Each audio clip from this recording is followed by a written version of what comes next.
So guys welcome to our channel. एक बार दोबारा स्वागत है आपका काई क्लासेस में। दोस्तों जैसा आपको पता है हमने क्लास 9th की हिस्ट्री का जो सेकंड चैप्टर है socialism in Europe and Russian revolution, इसके यहाँ पे 2 पार्ट हमने कंप्लीट कर लिए। आज दोस्तों ये हमारा 3rd पार्ट होने वाला है। हमने अभी तक क्या क्या कंप्लीट कर लिया मैं आपको थोड़ी जल्दी में रिकैप दे दूँ। हमने सबसे पहले हमने टॉपिक में पढ़ा था कि सोशलिज्म क्या होता है, उसमें कौन कौन सी चीज़ें होती है, उसमें इंपॉर्टेंस क्या होती है वो हमने देखा था।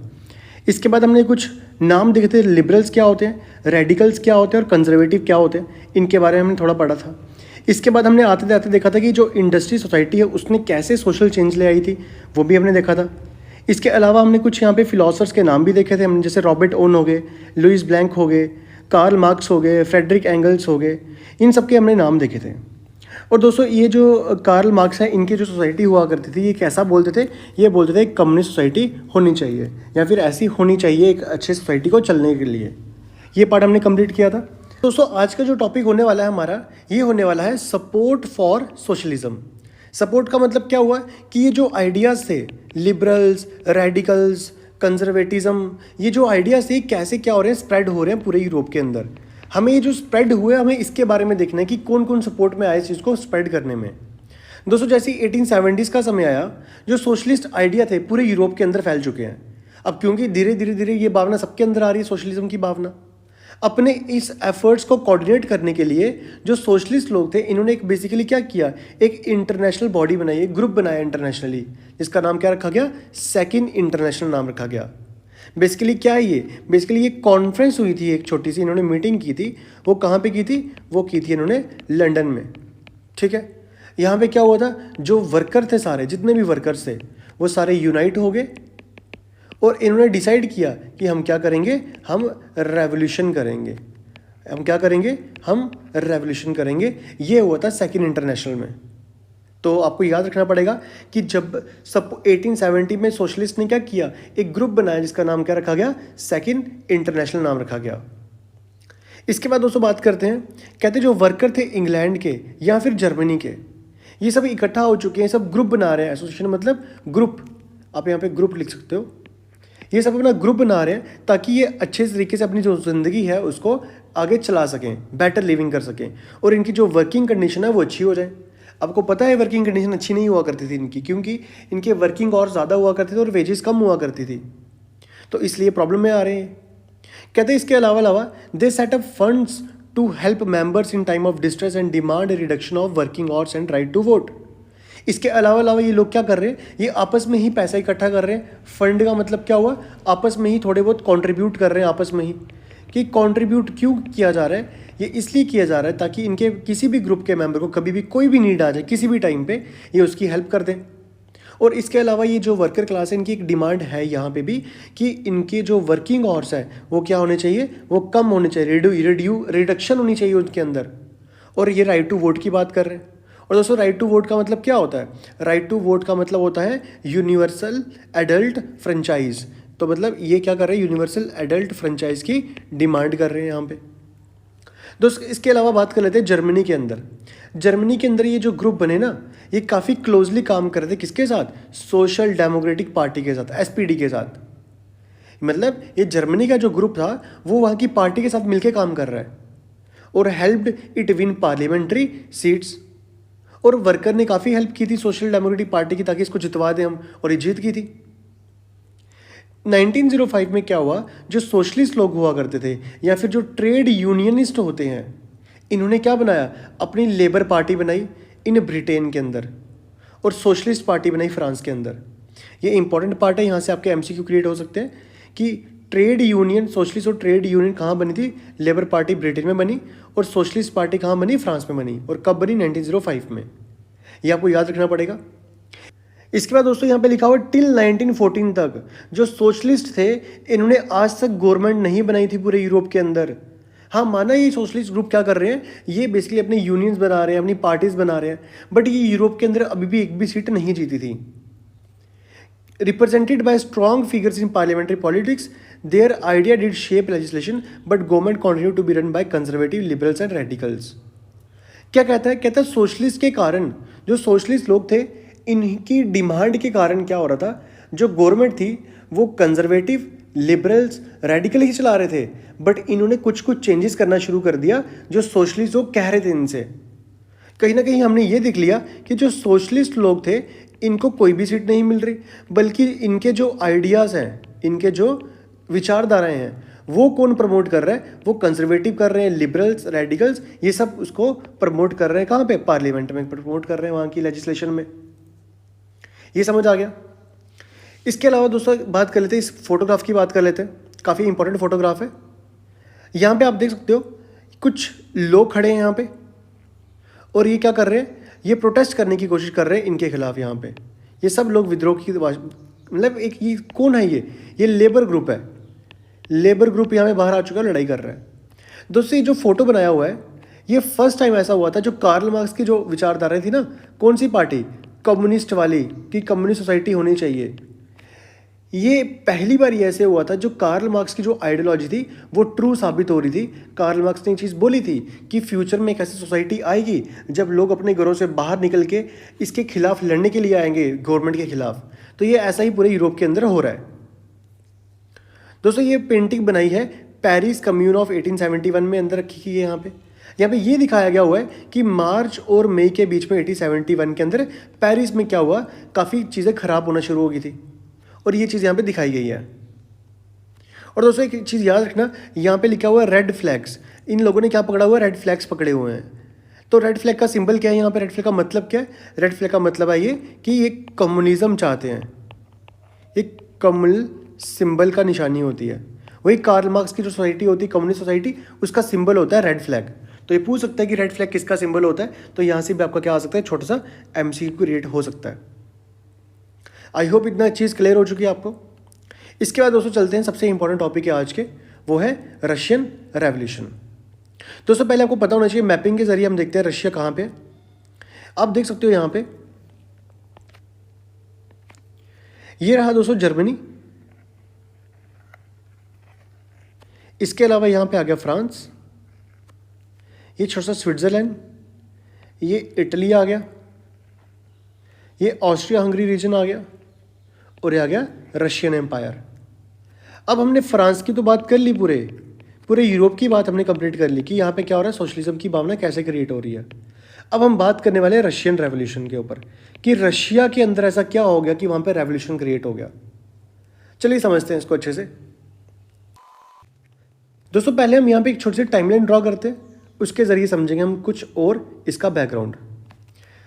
दोस्तों जैसा आपको पता है, मैं एक बार बार यहाँ पे रिपीट कर रहा हूँ क्योंकि ये चीज़ें इंपॉर्टेंट है। 1789 में क्या हुआ? फ्रेंच रेवोल्यूशन हुआ। इसके बाद 1815 के आते आते नेपोलियन जो था वो वाटरलू की बैटल हार गया। इसके बाद हमने देखा 1848 तक इसमें मोनार्की रहती है, और 48 के बाद भी मोनार्की रहती है, बट चीज़ें चेंज हो जाती हैं थोड़ी सी। तो 48 के बाद जो सिस्टम आता है उसको हम थोड़ा सा हम बोल सकते हैं लिबरल सिस्टम है, थोड़ा सा ज़्यादा लिबरल भी नहीं है बट हल्का सा लिबरल है। बट उस बीच हमारे पास आइडियोलॉजी सामने निकल के आ रही हैं। आइडियोलॉजीज़, वो 3 आइडियोलॉजीज़ आपको याद होंगी, कौन कौन सी? एक थी रेडिकल्स, एक थी लिबरल्स, और एक थी कंजर्वेटिव्स। ये हमारे पास आइडियोलॉजीज निकल के आ रही हैं। और यहाँ पे कुछ थिंकर्स भी हमारे सामने आए, वो कौन कौन से आए? रॉबर्ट ओन करके आए, लुइस ब्लैंक करके आए, फ्रेडरिक करके आए, और इसके अलावा कार्ल मार्क्स करके आए। ऐसे 4-5 हमने इनके नाम देख लिए। दोस्तों होता क्या है कि 1917 का समय आता है। 1917 का समय वो था कि जब रशिया के लोग अपने ही क्या हो चुके हैं? किंग के खिलाफ खड़े हो चुके हैं। अब ये क्यों अपने किंग के खिलाफ इतने अपोजिशन में खड़े हैं, ये देखेंगे। देखो प्रॉब्लम ये थी, जो रशिया के अपने लोग हैं ना, उनके पास पैसा नहीं है, नो मनी, पैसा खत्म हो गया उनके पास। जब पैसा खत्म हो गया और ऊपर से इनके पास वोटिंग राइट भी नहीं है, इसका मतलब क्या हुआ? इनके पास कोई भी रिसोर्स नहीं है। और जब रिसोर्स नहीं होता तो मतलब क्या होता है? हैव नॉट जो क्लास थी, याद आ रहा होगा, हैव और हैव नॉट क्लास, और जो हैव नॉट क्लास थी वो अपने किंग के खिलाफ खड़ी हो गई। भाई देखो भाई, हमें कुछ ना कुछ चाहिए, हमें पैसा चाहिए, वोटिंग राइट दो, हमें कुछ रिसोर्स चाहिए। तो वो जो ये किंग था वो पूरा नहीं कर पा रहा था, इसलिए लोगों ने क्या करना शुरू कर दिया, अपने किंग के खिलाफ लड़ाई करना शुरू कर दी। अब दोस्तों ये जो रशियन रेवोल्यूशन है ना, ये रशियन रेवोल्यूशन हुआ क्यों? ये इसलिए हुआ क्योंकि ये कहीं ना कहीं जो सोशलिज्म की भावना होती है उसी का इम्पैक्ट देखने को मिला था रशियन रेवोल्यूशन में। ऐसा नहीं है कि रशियन रेवोल्यूशन अचानक से हो गया, नहीं। रशियन रेवोल्यूशन स्टार्ट हुआ था हमारा यूरोप के अंदर, और ये आराम धीरे धीरे धीरे रशिया में पहुंच गया, मतलब एशिया में पहुंच गया। और इसका असर क्या देखने को मिला? रशियन के अंदर रेवोल्यूशन देखने को मिला। दोस्तों एक चीज़ मैं आपको बता दूं, यहाँ पे हम अक्सर पढ़ते आते हैं, अगर मैं ऐसे ट्रायंगल बनाऊं कि 1815 के बाद, मतलब पोस्ट 1815 क्या हुआ? पोस्ट 1815 तीन चीज़ें हमारे सामने निकल के आती हैं। वो है, सबसे पहला आता है हमारे पास इंडस्ट्रियल रेवोल्यूशन। इसी इंडस्ट्रियल रेवोल्यूशन की वजह से क्या हुआ? सोशलिज्म आया। और इसी सोशलिज्म की वजह से क्या आया? हमारे पास आइडियोलॉजी सामने आई, थिंकर्स सामने आए। तो ये आप अपने पेपर्स में भी यूज़ कर सकते हो कि 1815 के बाद इम्पैक्ट क्या हुआ यूरोप के अंदर या फिर किसी भी वर्ल्ड के अंदर पार्ट में। तो ये तीन इम्पैक्ट आए थे हमारे पास। अब दोस्तों यहाँ पे समझते हैं चीज़ों को। In one of the least industrialised of the European states this situation was reversed. Socialist took over the government in Russia through the October revolution of 1917। कहते हैं कि रशिया में एक ऐसी चीज़ क्रिएट होगी कि वहाँ के जो सोशलिस्ट लोग हैं, वहाँ के लोकल लोग हैं, इन्होंने अपनी गवर्नमेंट को ही क्या करना शुरू कर दिया? गवर्नमेंट को कट ऑफ कर दिया, गवर्नमेंट को छोड़ दिया, गवर्नमेंट के खिलाफ खड़े हो गए। कब? अक्टूबर के रेवोल्यूशन हुआ था 1917 के अंदर। अब ये अक्टूबर रेवोल्यूशन क्या है, टॉपिक आएगा अच्छे से। कहते हैं ये जो मोनार्की हमारी ये रशिया के अंदर से ख़त्म हो रही थी, ये अप्रॉक्सीमेट फरवरी 1917 से स्टार्ट हो चुका था, और फाइनली अक्टूबर में आते आते सब कुछ रशियन रेवोल्यूशन को अपने नाम दे दिया कि रशिया का रेवोल्यूशन हो गया। मतलब कहानी फरवरी से शुरू हुई थी। फरवरी, मार्च, अप्रैल, मई, जून, जुलाई, अगस्त, सितंबर, और अक्टूबर के आते आते हमने क्या करना शुरू कर दिया? रशिया के अंदर रेवोल्यूशन क्रिएट हो गया। कहते ये कैसे हमें पता चला? How did this come about?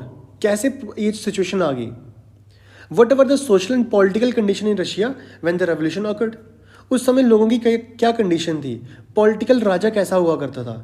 क्या कंडीशन थी रशिया के अंदर जब ये रेवोल्यूशन हो रहा था? इन सब के आंसर हमें इस चैप्टर में मिलने वाले हैं। बट इस सब के आंसर हमें तब मिलेंगे अगर हम रेवोल्यूशन से कुछ देर पहले की बात करेंगे। अब अचानक से हम रेवोल्यूशन पे जाएंगे तो समझ नहीं आएगा, हमें कुछ ऐसी कंडीशंस पढ़नी पड़ेंगी कि रेवोल्यूशन हुआ ही क्यों, क्या वजह थी रेवोल्यूशन होने की। अब पहले वो रीजंस देखते हैं कि रेवोल्यूशन की वजह क्या क्या हो रही है। दोस्तों मैं आपको बता दूं, यहाँ पे आपको पता है वर्ल्ड वार जो 1 है उसका टाइम पीरियड क्या है? उसका है 1914 से लेके 1918 तक वर्ल्ड वार 1 चली थी। दोस्तों अब यहीं से कहानी हमारी स्टार्ट हो जाती है। कहते हैं जो रशियन रेवोल्यूशन था इन 1914 के अंदर रशिया के अंदर क्या हुआ करता था? दोस्तों 1914 का समय था, एक किंग हुआ करता सार निकोलस टू। ये रशिया के ऊपर रूल किया करता था और इसका अंपायर था रशिया बहुत बड़ा। इसकी जो टेरिटरी हुआ करती थी वो हुआ करती थी मॉस्को के आसपास। मॉस्को अगर याद होगा, आज के टाइम पे रशिया की कैपिटल जो आती है वो मॉस्को आती है। मॉस्को इसकी कैपिटल हुआ करती थी उस समय भी। और कहते हैं आज का जो समय है, आज के समय का जो पोलैंड है, जो यूक्रेन है, जो बेलारस है, एस्टोनिया है, लिथुआनिया, लाटविया, फिनलैंड, ये सब रशिया के अंदर हुआ करते थे, रशिया का पार्ट हुआ करते थे। इतना बड़ा इसका एम्पायर हुआ करता था रशिया का। मतलब मॉस्को तक तो था ही था, बट आज का फिनलैंड हो गया, Latvia, Lithuania, Estonia, Poland, Ukraine, Belarus, ये सब इसके अंदर आया करते थे। और अगर इसकी वेस्ट की बात करें, ईस्ट की बात करें, ये पैसिफिक ओशियन तक जाया करता था, जिसको आज के, और यहाँ से हम इसको क्या बोलते हैं, आज के जो सेंट्रल एशियन स्टेट्स है ना, वो भी इसके अंदर आया करती थी। जैसे जॉर्जिया, अर्मीनिया, अज़रबैजान, ये सब भी इसके अंदर आया करती थी। इसके अलावा तुर्कमेनिस्तान, कजाकिस्तान, तुर्कमेनिस्तान, ये सब भी, ये जितने भी 5 स्थान है ये भी इसके अंदर आया करते थे। तो मतलब ऐसी बात नहीं है रशिया छोटा था, रशिया बहुत बड़ा एम्पायर हुआ करता था। तो काफ़ी बड़ा एम्पायर था। अब प्रॉब्लम भी यहाँ पे स्टार्ट होंगी, देखते हैं। कहते हैं जो इसका मेजॉरिटी ऑफ रिलीजन था ना, वो कौन सा था? ऑर्थोडॉक्स क्रिश्चियंस हुआ करते थे। मतलब क्रिश्चियनिटी था बट ऑर्थोडॉक्स है, ऑर्थोडॉक्स मतलब कट्टरवादी, जो अपने कल्चर को चेंज नहीं करते, ऐसा कल्चर हुआ करता था। Which had grown out of the Greek Orthodox Church but the empire also include Catholics, Protestant, Muslim, Buddhist. कहते ये जो ऑर्थोडॉक्स क्रिश्चियंस आए थे ना, ये कहाँ से आए थे? ये ग्रीक ऑर्थोडॉक्स चर्च से निकले हुए थे, ग्रीक ऑर्थोडॉक्स चर्च से। ऐसा नहीं है बस यहाँ पे ऑर्थोडॉक्स क्रिश्चियंस रहा करते थे, इसके अलावा यहाँ पे कैथलिक्स भी रहा करते थे, प्रोटेस्टेंट भी रहा करते थे, मुस्लिम लोग भी रहते थे और बुद्धिस्ट लोग भी रहा करते थे यहाँ पे। तो मतलब यहाँ पे क्या था, रिलीजियस जो डाइवर्सिटी होती है वो तो हमें काफ़ी अच्छी खासी दिख रही है। रिलीजियस डाइवर्सिटी क्या होता है कि जब अलग अलग टाइप कल्चर के लोग रहते हैं, रिलीजन के लोग रहते हैं एक जगह पे, तो रशिया के अंदर अच्छी खासी है। एक दोस्तों आप यहाँ पे फोटो देख सकते हो, ये बनाया है सार निकोलस का फोटो। ये एक जगह लिखी है पे White Hall of Winter Palace, Saint Petersburg, 1900 के समय है। बस एक फोटो याद कर लो, ये कौन है? ये हमारे सार निकोलस जी हैं। तो मैं ये समझ आया है कि ये जो रशिया का रेवोल्यूशन हुआ, ये कोई एक साल की बात नहीं थी, रात को सोए सुबह रेवोल्यूशन हो गया, नहीं। इसके पीछे कुछ समय हुआ होगा, कुछ ऐसे इवेंट हुए होंगे जिसकी वजह से रशियन रेवोल्यूशन हुआ। और सबसे पहला जो इवेंट हुआ वो फरवरी 1914 में हुआ, और उसके बाद आते आते क्या हुआ, अक्टूबर 1917 में हुआ और प्रॉब्लम स्टार्ट होगी यहाँ से। दोस्तों रशिया के एम्पायर की 1914 की बात हमने कर ली कि रशिया के अंदर 1914 के अंदर रशिया के अंदर कौन कौन सी जगहें जो थी वो आया करती थी आज की। अगर आपके पास एटलस पड़ा हुआ है, आप एटलस में देख सकते हो कि कौन कौन सा एरिया इसके अंदर आया करता है। इसके बाद देखते हैं दोस्तों आगे। दोस्तों अब बात कर लेते हैं इकॉनमी और सोसाइटी की, कि रशिया के अंदर इकॉनमी कैसी थी और सोसाइटी के अंदर क्या क्या चल रहा था। यहीं से हमें समझ आना शुरू हो जाएगा कि रेवोल्यूशन जो है वो क्यों हुआ। समझते हैं इसको दोस्तों। कहते हैं जैसे 20th सेंचुरी स्टार्ट होती है, बिगिनिंग होती है, 20th सेंचुरी मतलब क्या हुआ, 1900 से लेके 2000 का समय। जैसे ही 19th सेंचुरी शुरू होती है, जो मेजॉरिटी ऑफ रशिया के पीपल हैं वो कौन से, वो एग्रीकल्चरिस्ट है, एग्रीकल्चर करते हैं। इसका मतलब क्या हुआ, एग्रीकल्चर करने का मतलब यहाँ पे ये हुआ कि इस रशिया के अंदर वो लोग रहते हैं, वो छोटे छोटे लोग रहते हैं, मतलब छोटे छोटे इन द सेंस कि पुअर लोग, वो पुअर लोग रहते हैं जो कि इनइक्वालिटी से ट्रीट हो रहे हैं। इनइक्वालिटी है यहाँ पे, अब समझ आ रहा है। एग्रीकल्चर है, गरीब इंसान होगा तो इनइक्वालिटी क्रिएट की जाएगी इसके साथ। अबाउट 85% जो है रशिया की एम्पायर की पॉपुलेशन, वो अपना जो लिवलीहुड है, वो अपना जो खाना पीना है वो कहाँ से निकालती है, एग्रीकल्चर का काम करके करती है। तो इसका मतलब क्या हो गया, रशिया की जो इकॉनमी है वो इकॉनमी कैसी है, वो है एग्रीकल्चरलिस्ट, एग्रीकल्चरलिस्ट इकॉनमी है। एक चीज़ मैं आपको यहाँ पे बता दूँ, सपोज करो आपका एक खेत है, यहाँ पे फील्ड है, इस फील्ड में आपको एग्रीकल्चर करनी है।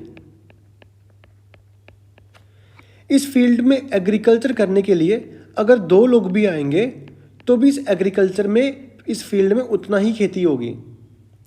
अगर मैं यहाँ पे 2 के बजाय 5 आदमी ले आऊँ यहाँ पे, तो एग्रीकल्चर बढ़ेगी थोड़ी ना, एग्रीकल्चर तो उतनी की उतनी रहेगी क्योंकि खेत की कैपेबिलिटी उतनी है। अगर मैं 2 पर्सन ला रहा हूँ तो भी उतना हो रहा है, 5 ला रहा हूँ तो भी उतना हो रहा है। दोस्तों यहाँ पे जो ये 3 पर्सन हैं, ये 3 लोग, इनका तो कोई काम नहीं हुआ यहाँ पे क्योंकि 2 से काम हो रहा था पूरा। इस चीज़ को हम क्या बोलते हैं, इस चीज़ को बोलते हैं डिसगाइज्ड अनएम्प्लॉयमेंट। डिसगाइज्ड अनएम्प्लॉयमेंट, याद रखना इस वर्ड को कि अनएम्प्लॉयमेंट क्या होती है। अनएम्प्लॉयमेंट वो चीज़ होती है जब कोई इंसान को जॉब नहीं मिलती, उसको अनएम्प्लॉयमेंट बोलते हैं। बट आपके मन में आ रहा होगा ये तो जा रहे हैं वहाँ पे काम करने, बट जब ये जा रहे हैं या नहीं जा रहे तो इसका कोई फर्क नहीं पड़ रहा उसको, तो इसलिए इसको बोलते हैं डिसगाइज्ड अनएम्प्लॉयमेंट। तो ये टर्म याद रखना। अभी मैं क्यों बता रहा हूँ, क्योंकि देखो रशिया की 85% जो पॉपुलेशन है वो क्या है, वो डिसगाइज्ड अनएम्प्लॉयमेंट है, मतलब एग्रीकल्चर से जुड़ी है बट वो ओवर डिपेंडेंस हो चुकी है एग्रीकल्चर पे। अगर उस खेत में 2 लोग चाहिए, वहाँ पे 5-10 लोग जा रहे हैं, तो मतलब रशिया के अंदर क्या है, डिसगाइज्ड अनएम्प्लॉयमेंट तो है। ये समझ आया। इसके बाद देखते हैं, कहते हैं ये जो प्रोपोर्शन था, ये जो हम 85% देख रहे हैं रशिया के अंदर, 85% लोग एग्रीकल्चर से जुड़े हुए हैं। अगर इसको कंपेयर करें हम यूरोपियन कंट्री से, रशिया कौन सी कंट्री है, एशियन कंट्री है, इसके कंपैरिजन करें, मान लो फ्रांस जर्मनी से करते हैं, जो यूरोपियन कंट्रीज हैं, वहाँ पे बहुत कम है। अगर हम फ्रांस की बात करते हैं वहाँ पे 40% है, जर्मनी की बात करते हैं वहाँ पे 50% लोग एग्रीकल्चर में जुड़े हुए हैं। तो रशिया में कितने 85% लोग जुड़े हुए हैं। और ये जो रशिया का पूरा इतना बड़ा एम्पायर है, यहाँ पे जो कल्टीवेटर्स हैं, जो एग्रीकल्चर का काम करते हैं, ये यहाँ पे एग्रीकल्चर करते हैं मार्केट के लिए और अपने लिए भी यूज़ करने के लिए एग्रीकल्चर करते हैं। तो इसीलिए क्या हुआ है, रशिया जो है वो मेजर एक्सपोर्टर है ग्रेन्स का। एक्सपोर्ट का मतलब क्या होता है, सामान को बाहर भेजना, एक देश से दूसरे देश में भेजना। जब सामान अपने देश से बाहर जाता है उसको बोलते हैं एक्सपोर्ट, और जब सामान दूसरे देश से हमारे देश में आता है इसको क्या बोलते हैं, इंपोर्ट। तो ये दो टर्म्स याद रखना, एक्सपोर्ट और इंपोर्ट क्या होता है। इतना समझ आया कि रशिया के अंदर इकोनॉमी कैसी है, एग्रेरियन इकोनॉमी है, मतलब एग्रीकल्चर से जुड़े हुए लोग हैं। रशिया के अंदर जो इंडस्ट्रीज हैं दोस्तों, इंडस्ट्रीज पॉकेट्स में है। पॉकेट्स का मतलब क्या हुआ, पॉकेट्स का मतलब ये हुआ बहुत ही कम जगह पे, बहुत कम जगह पे, 3-4 जगहों पे, 2-3 जगहों पे सिर्फ इंडस्ट्रीज बनी है वहाँ पे पूरे रशिया के अंदर। इसका मतलब क्या हुआ कि रशिया के अंदर क्या है, वो लेस इंडस्ट्रियलाइजेशन है, कि लेस इंडस्ट्रीज है कहाँ पे, रशिया के अंदर। जब इंडस्ट्रीज कम होंगी तो क्या होगा, एडवांसमेंट भी नहीं हो पाएगी। हम ऐसा बोल सकते हैं एडवांसमेंट, कि कोई एडवांसमेंट ही नहीं हो पाएगी, मतलब नो ग्रोथ, कि कोई भी ग्रोथ नहीं हो पाएगी। इसका मतलब इंडस्ट्रीज का होना ज़रूरी है कि एडवांसमेंट होने के लिए, ग्रोथ के लिए। अगर हम बात करते हैं इंडस्ट्रीज कहाँ हुआ करती थी रशिया के अंदर, वो बस 2-3 जगह हुआ करती थी। एक थी सेंट पीटर्सबर्ग, एक थी मॉस्को में, बस 2 जगह हुआ करती थी। अगर मैं आपको मैप पे दिखाऊँ ना, मैप पे सेंट पीटर्सबर्ग कहाँ पे आता है, एक सेकेंड इसको मैं हटा दूँ यहाँ से। अगर मैं आपको मैप पे दिखाऊँ, सेंट पीटर्सबर्ग हमारा कुछ इस जगह पे आता है, सेंट पीटर्सबर्ग, और मॉस्को हमारा कुछ इस जगह पे आता है। तो मैं ये समझ आ रहा है बस 2 ही जगह पे इंडस्ट्रीज हुआ करती थी, वो थी सेंट पीटर्सबर्ग और वो थी मॉस्को। दोस्तों अगर आपसे कोई पूछेगा भाई इंडस्ट्री सबसे पहले स्टार्ट कहाँ हुई थी, वो मैं आपको बता दूं, इंडस्ट्री सबसे पहले स्टार्ट हुई थी यूनाइटेड किंगडम्स में, मतलब इंग्लैंड में, यूरोप के, मतलब यूके बोल सकते हो। यहाँ से सबसे पहले क्या हुआ था, इंडस्ट्री स्टार्ट हुई थी। एक सेकंड में इसको मिटा दूं, फिर मैं आपको और अच्छे से चीज़ समझाते हैं। यहाँ से इंडस्ट्री सबसे पहले स्टार्ट कहाँ हुई, यूके में। यहाँ पे हम लिख दें इंडस्ट्रीज।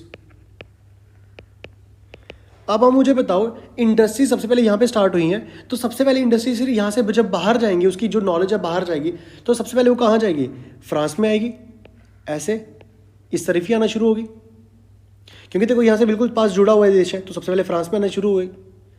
जब फ्रांस के अंदर इंडस्ट्रीज आएंगी तो फ्रांस के अंदर एक नई सोसाइटी बनेगी जिसको हम क्या बोलते हैं, मिडिल क्लास बोलते हैं।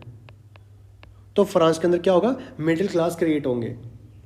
मिडिल क्लास कौन होते हैं, वो वही लोग होते हैं जो इंडस्ट्रीज में जाके काम करते हैं, उसको हम क्या बोलते हैं, मिडिल क्लास बोलते हैं। फिर इंडस्ट्री की शुरुआत हो जाएगी, इस तरफ जाना शुरू हो जाएगी, इंडस्ट्रीज यहाँ से नीचे आएंगी, और फाइनली बहुत देर के बाद इंडस्ट्रीज यहाँ पहुँचेगी रशिया के अंदर। और रशिया के अंदर कौन कौन सी जगह पे है, सेंट पीटर्सबर्ग एंड मॉस्को के अंदर इंडस्ट्रीज बन रही है। यहाँ के दोस्तों जो क्राफ्टमैन है वो क्या कर रहे हैं, वो ज़्यादातर अपने हाथों से काम किया जा रहा है यहाँ पे, क्योंकि इंडस्ट्रीज तो है नहीं यहाँ पे। तो जो मोस्ट ऑफ द काम प्रोडक्शन की जा रही है यहाँ पे, कुछ भी सामान बनाया जा रहा है वो क्राफ्टमैन के जरिए बनाया जा रहा है, मतलब हाथों से किया जा रहा है। But large factories existed alongside craft workshops.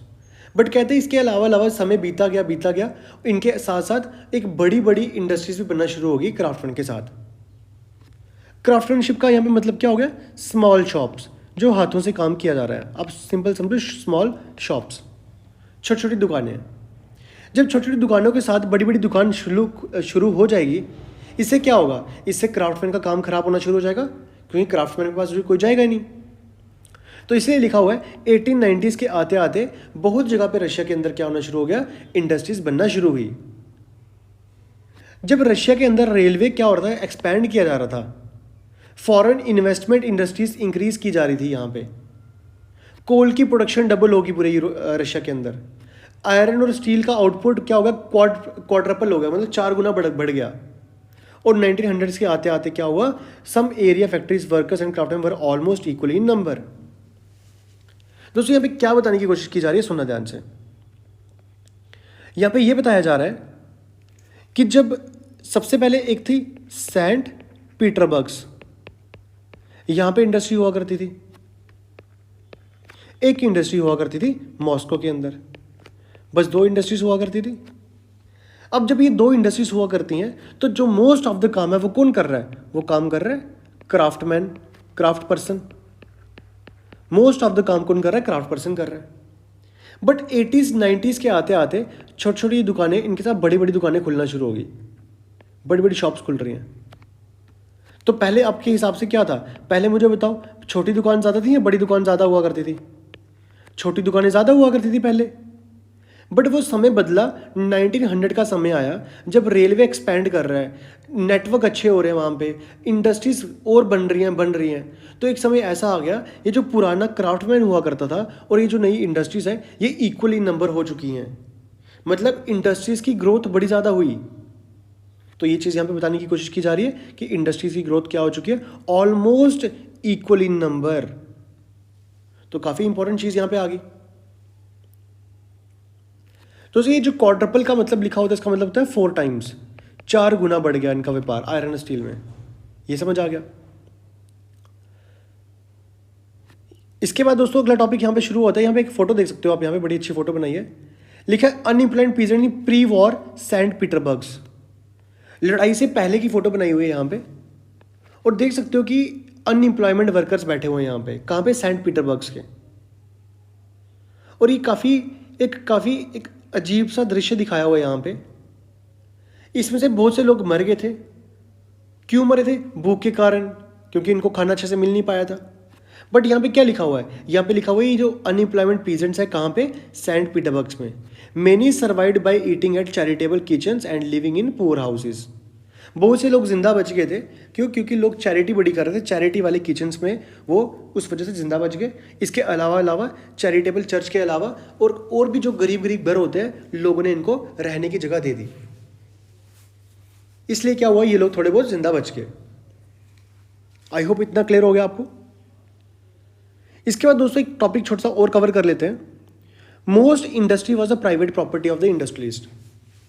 जितनी भी ऑलमोस्ट पूरी यूरोप के अंदर, पूरे रशिया के अंदर जो इंडस्ट्रीज हुआ करती थी वो प्राइवेट प्रॉपर्टी हुआ करती थी, मतलब एक पर्सन की हुआ करती थी। जब दोस्तों प्राइवेट प्रॉपर्टी होगी, अब मुझे खुद बताओ प्राइवेट प्रॉपर्टी का मतलब क्या हुआ? जो रिसोर्स है वो किसी 1 पर्सन के हाथ में है, क्योंकि प्राइवेट प्रॉपर्टी है, 1 पर्सन के हाथ में ही होगा। मतलब ये कौन होगा? ये ऑनर होगा इस फैक्ट्री का, ऑनर। तो दोस्तों जब लोग सोशलिज्म की भावना यहाँ पहुंचेगी तो आपको लगता है कि ये 1 पर्सन के ऑपोजिट में कौन खड़ा होगा? वर्कर्स खड़े हो जाएंगे इनके खिलाफ। ऐसा ही यहाँ पे क्या हो रहा है? यहाँ पे यूरोप, रशिया के अंदर हो रहा है। मतलब सोशलिज्म वाले लोग कह रहे हैं कि प्रॉपर्टी विद इन सोसाइटी होनी चाहिए, प्रॉपर्टी विद इन सोसाइटी होनी चाहिए। जितनी भी प्रॉपर्टी है वो इक्वली डिस्ट्रीब्यूट होनी चाहिए सोसाइटी के अंदर। एक चीज और यहां पे लिखी हुई है कि जो गवर्नमेंट है वो सुपरवाइज कर रही है बड़ी बड़ी फैक्ट्रीज को। गवर्नमेंट क्या कर रही है? सुपरवाइज कर रही है बड़ी बड़ी फैक्ट्रीज को। Government supervise large factories. और क्यों कर रही है? ताकि ये चीज़ इंश्योर कर सके कि क्या वहाँ पे जो लेबर वर्क करती है, क्या उनको मिनिमम वेजेस मिल पा रही है, नहीं मिल पा रही, क्या उनके जो वर्किंग आवर्स हैं वो ठीक है या नहीं है। मतलब गवर्नमेंट कहीं ना कहीं क्या कर रही है? गवर्नमेंट कहीं ना कहीं ये करने की कोशिश कर रही है कि कहीं वर्कर्स की कंडीशन अच्छी होनी चाहिए। बट दोस्तों जो फैक्ट्री के इंस्पेक्टर्स हुआ करते थे, ये could not prevent rules being broken. ये अपने आप को रोक नहीं पाते थे उस रूल को तोड़ने के लिए। जो क्राफ्ट यूनिट्स हुआ करती थी या फिर छोटी छोटी स्मॉल वर्कशॉप्स हुआ करती थी, वहाँ पे जो वर्किंग डे हुआ था करता था, कभी कभी वो 15 घंटे भी काम किया करते थे। कंपेयर किया था 10 से 12 घंटे फैक्ट्रीज के अंदर। और इसके अलावा एक रूम में कितने लोग रहेंगे, डॉर्मेटरीज कितनी होंगी, ये डिपेंड करता था, वेरी करता था। दोस्तों इस पैराग्राफ से हमें ये समझ आ रहा है, इस पैराग्राफ से, कि जो वर्कर लोग थे, वर्कर वो कुछ ज़्यादा खुश नहीं थे। वर्कर लोग काफ़ी अनहैप्पी थे।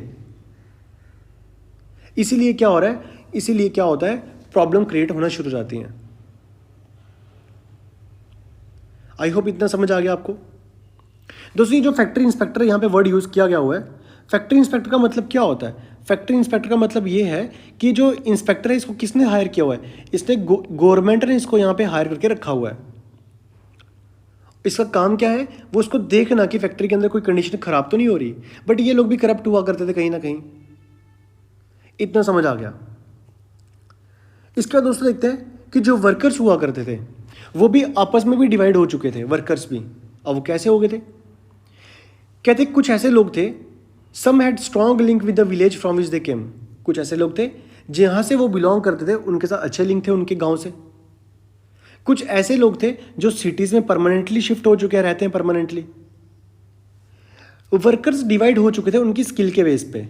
अगर किसी को अच्छा काम आता है वो बोलेगा मैं सुपीरियर हूँ, किसी को अच्छा काम नहीं आता दूसरा बोलेगा भाई तेरे को तो कुछ काम नहीं आता, तो इन्फीरियर है। इस तरीके से क्या हो रहा है, पूरी के पूरे जो वर्कर्स हैं वो भी आपस में डिवाइड हो रहे हैं। दोस्तों ये लाइन इंपॉर्टेंट है।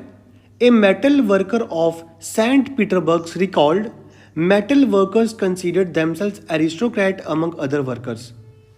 क्या बोलता है यहाँ पे, सेंट पीटरबर्ग के अंदर एक इंडस्ट्री है जहाँ पे लोहे का काम किया जाता है।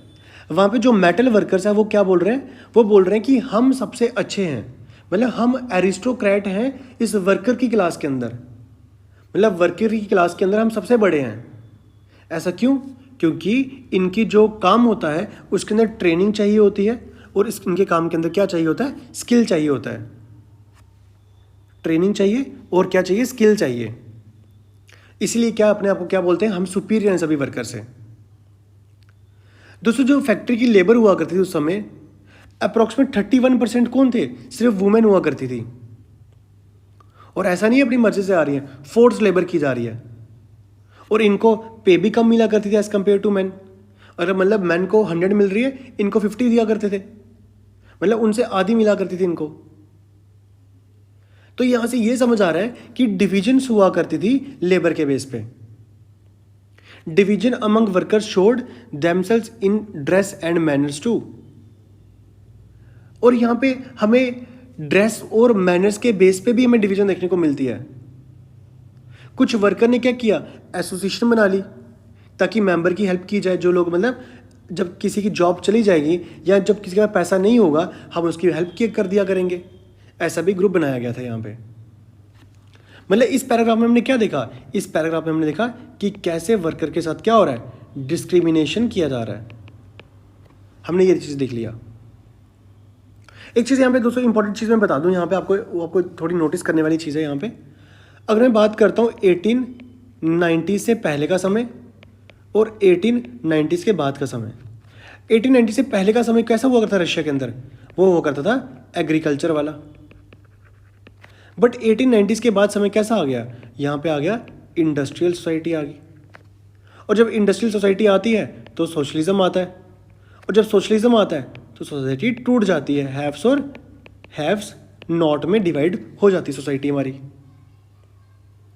आई होप इतना क्लियर हो गया आपको। इसके अलावा दोस्तों यहाँ पे लिखा हुआ है, कहता है डिस्पाइट डिविजन्स, कहता है डिविजन्स तो थी बट वर्कर जो थे did unite to strike work stop work when they disagree the employers that about disposal at the work conditions.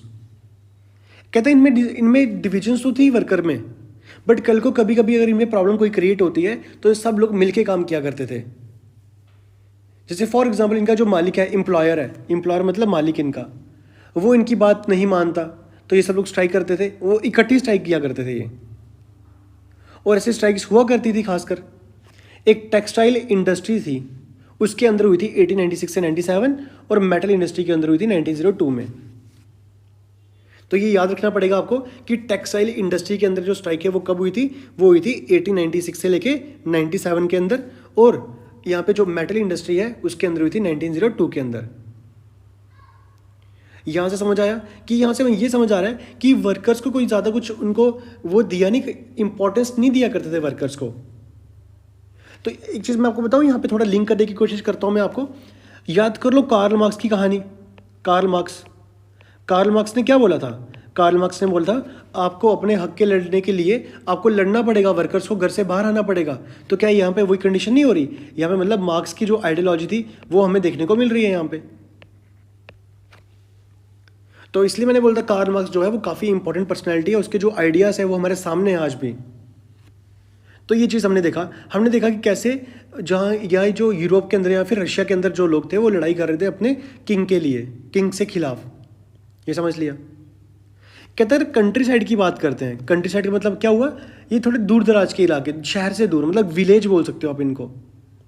जो वहाँ के पीजेंट थे वो कल्टीवेट किया करते थे लैंड को, अपना एग्रीकल्चर कर रहे हैं।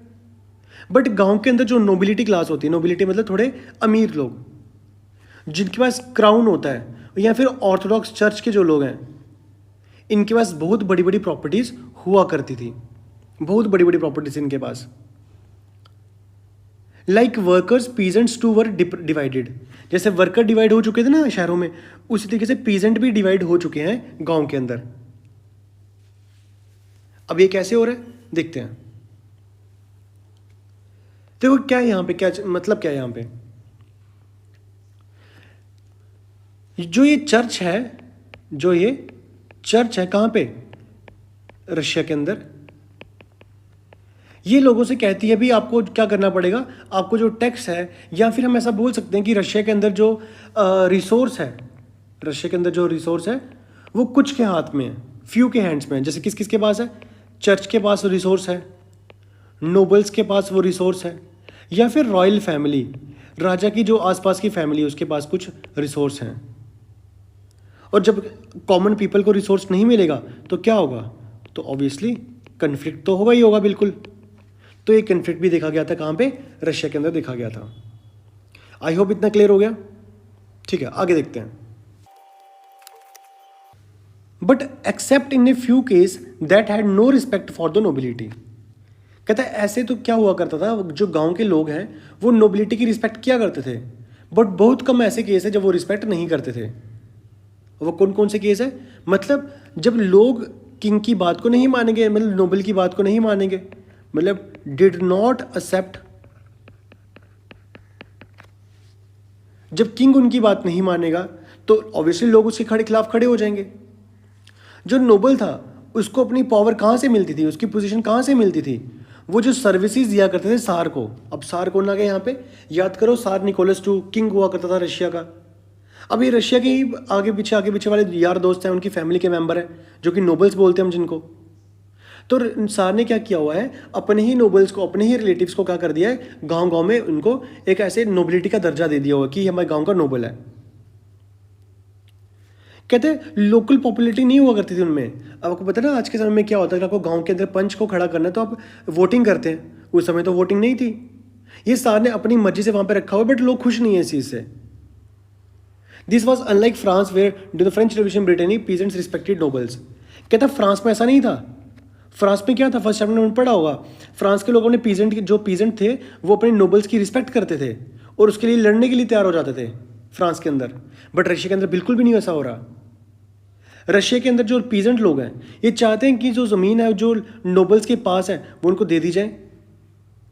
इस वजह से क्या होता था कि जो वर्कर क्लास है, ये जो पीजेंट क्लास है, ये रिफ्यूज मना कर देते थे भी हमें आप पैसे नहीं देंगे, रेंट पे नहीं करेंगे, वो टैक्स पे नहीं करेंगे। और जब टैक्स पे नहीं करेंगे, जब लैंडलॉर्ड इनको ज़्यादा तंग करेगा तो ये जो पीजेंट है ये जाएगा और लैंडलॉर्ड को मर्डर कर देगा। इतनी बुरी कंडीशन रशिया के अंदर चल रही थी। 1902 के अंदर क्या हुआ, एक लार्ज स्केल के अंदर साउथ रशिया की अगर बात करते हैं, वहां पे ये सब हो रहा है। और 1905 के आते आते ये जो मर्डर वाला इंसिडेंट था पूरे रशिया के अंदर चल रहा है। मतलब रशिया के अंदर कैसे टर्मोइल की कंडीशंस आना शुरू हो रही हैं। इस तरीके से क्या हो रहा है, रशिया जो है वो एक प्रॉब्लम की तरफ जा रहा है। रशिया के अंदर जो लोग हैं वो प्रॉब्लम फेस कर रहे हैं। रशिया के जो पीजेंट हुआ करते थे और जो यूरोप के पीजेंट हुआ करते थे, ये दोनों डिफरेंट आपस में। They pooled their land together periodically and then commune divide it according to the needs of the individual families. Europe के अंदर क्या हुआ करता था, मतलब यूरोप के अंदर दोस्तों ये किसी का खेत है, ये किसी का खेत है, ये किसी का, ये अपना अपना एग्रीकल्चर कर रहे हैं और अपने अपने लेके जा रहे हैं। बट रशिया के अंदर ऐसा नहीं है। रशिया के अंदर क्या हो रहा है, जिनके पास ये 3-4 जगहें हैं ये सब मिल जाते हैं और इकट्ठे एग्रीकल्चर करते हैं। इसके बाद इसको बेचेंगे और जिसको जितनी जितनी नीड होगी उतने उतने वो वहाँ से ले लेंगे। इस तरीके से रशिया में चलता है। तो आई होप इतना समझ आ गया आपको। हमने आज पढ़ लिया दोस्तों, हमने रशिया के अंदर देखा कि इकोनॉमी और सोसाइटी कैसी हुआ करती थी। हमने देखा इकोनॉमी कैसी हुआ करती थी, एग्रेरियन सोसाइटी हुआ करती थी, 85% एग्रीकल्चर से डील करती है। इंडस्ट्रीज बहुत कम जगह में हुआ करती थी, पीटरबर्ग्स मॉस्को में हुआ करती थी, और इंडस्ट्री जो भी थी उनकी कोई कंडीशन अच्छी नहीं हुआ करती थी, वर्किंग क्लास फिर भी परेशान हो रही है। और लास्ट में आते आते हमने क्या देखा, कंट्री साइड की कंडीशन देखी। कंट्री साइड में क्या हो रहा है, जो वर्कर्स हैं या फिर जो पीजेंट्स हैं ये क्या कर रहे हैं, टैक्स पे नहीं कर रहे। इस वजह से हमने क्या देखा कि यहाँ पे लैंडलॉर्ड जो हुआ करते थे उनका मर्डर भी होते हुए देखा हमने। आई होप इतना क्लियर हो गया। दोस्तों आने वाले लेक्चर में हम पढ़ने वाले हैं इसके अगला सोशलिज्म इन रशिया, और लास्ट में हम पढ़ेंगे यहाँ पे ए ट्रिबुलेंट टाइम 1905 का रेवोल्यूशन। ये दो चीज़ें पढ़ेंगे आने वाले लेक्चर में। दोस्तों चैनल में पहली बार विजिट किया तो चैनल को सब्सक्राइब कर लीजिए, वीडियो को लाइक कर लीजिए, प्रेस द बेल आइकन, ताकि हमारी कोई भी लेटेस्ट वीडियो आए आप उसको मिस ना कर सको। दोस्तों अगर आपके मन में कोई भी डाउट्स हैं, कोई भी क्वेरीज हैं, आप इस वीडियो के कमेंट सेक्शन में बता सकते हो, उसका ज़रूर पूरा किया जाएगा। सो दोस्तों मिलते हैं आपसे अगली वीडियो में एक प्रोडक्टिव क्लास के साथ। तब तक के लिए देखते रहिए काई क्लासेस।